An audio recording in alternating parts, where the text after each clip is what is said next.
Marinas Cavite. And we have contestant number 2! Ikaw, tita!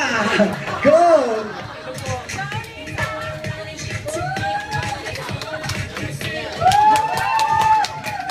Practice makes perfect. Pwede nyo. Gusto ka na maging mommy. Ayan, gusto na maging mami. And we have contestant number 3!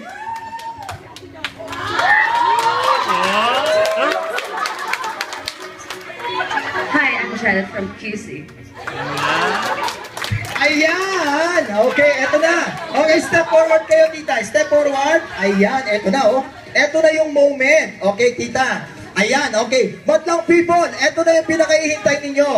Ang kailangan lang ay syempre yung mga palakpak ninyo.